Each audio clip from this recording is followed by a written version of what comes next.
Telangana BJP నేతలపైన high command serious అయితా ఉంది.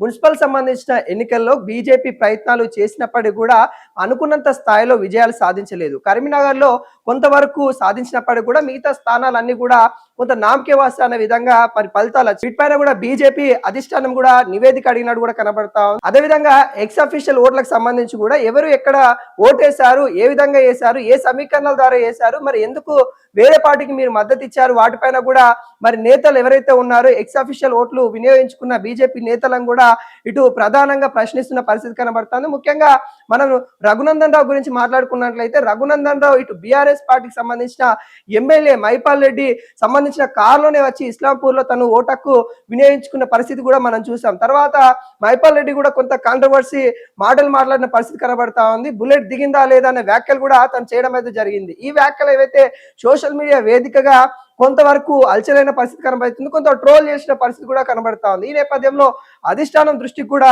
ఇవన్నీ కూడా వెళ్ళినట్టు కూడా కనబడతా ఉన్నాయి. అంటే బీజేపీ మరియు బీఆర్ఎస్ ఒకటే అనే నినాదానికి ఇవన్నీ కూడా సాక్ష్యాధారాలు అన్నట్టుగా ఇటు కాంగ్రెస్ పార్టీకి తెరపైకి అయితే తీసుకొని వచ్చింది.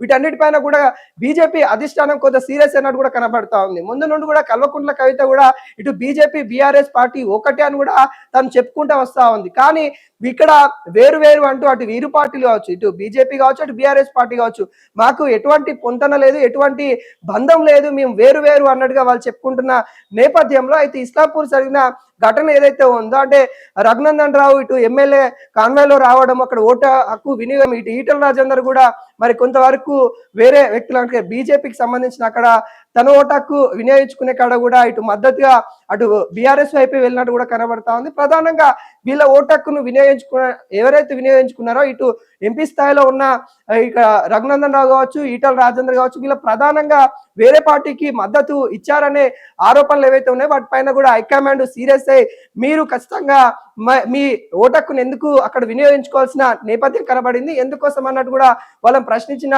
నేపథ్యం కనబడతా ఉంది. ప్రధానంగా బీజేపీ మరి కొంతవరకు ప్రయత్నాలు అయితే చేసిందని కూడా చెప్పుకోవచ్చు. కొంతవరకు మెరుగైన ఫలితాలు తీసుకురావడానికి అనేక స్థానాల్లో కూడా కొట్లాడిందని కూడా చెప్పుకోవచ్చు. ముఖ్యంగా కరీంనగర్ మనం చూసుకున్నట్లయితే అక్కడ త్రిముఖ పోటీ జరిగిందని కూడా చెప్పుకోవచ్చు.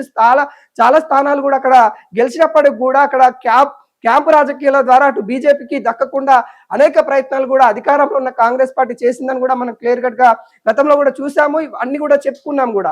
ఈ నేపథ్యంలో అలాంటివి అప్పుడు కూడా బండి సంజయ్ కీలకంగా మారి ఎవరిని కూడా తనకి పార్టీలో నుండి వేరే పార్టీలోకి వెళ్లకుండా ఇండిపెండెంట్ ఎవరైతే గెలిచారో వాళ్ళందరినీ కూడా ఇటు బీజేపీకి మద్దతు ఇచ్చే విధంగా మరి కొంతవరకు అయితే తీసుకొచ్చిన పరిస్థితి కూడా కనబడతా ఉంది. అక్కడ బీఆర్ఎస్ పార్టీ సైలెంట్ గా ఉండడం, ఎవరికి కూడా మద్దతు ఇవ్వకుండా ఉండడం కూడా అక్కడ కీలకంగా మారిందని కూడా మనం చెప్పుకోవచ్చు. ఇలాంటి పరిస్థితుల్లో మరి బీజేపీ ఎందుకు బీఆర్ఎస్ కు సపోర్ట్ చేసిందనే కోణాల పైన ఇటు రఘునందన్ రావు కూడా ప్రశ్నిస్తా ఉన్న నేపథ్యం కనబడతా ఉంది. మీరు ఎందుకు వేశారు అన్న దాని మీద మాకు ఒక నివేదిక ఇవ్వండి అన్నట్టుగా మరి బీజేపీ అధ్యక్షులు నితిన్ అభిల్ అయితే అడిగినట్టు కూడా కనబడతా ఉంది. మరి వీటిపైన కూడా త్వరలో ఇస్తామన్నట్టు కూడా ఇక్కడ ఉన్న నేతలు కూడా చెప్పిన పరిస్థితి కనబడుతుంది. అయితే ఈ అంశాలపైన కూడా మీడియా మిత్రులు వాళ్ళని అడిగారు, అంటే రఘునందన్ రావు కూడా అడిగిన నేపథ్యం కూడా మనం చూసాం.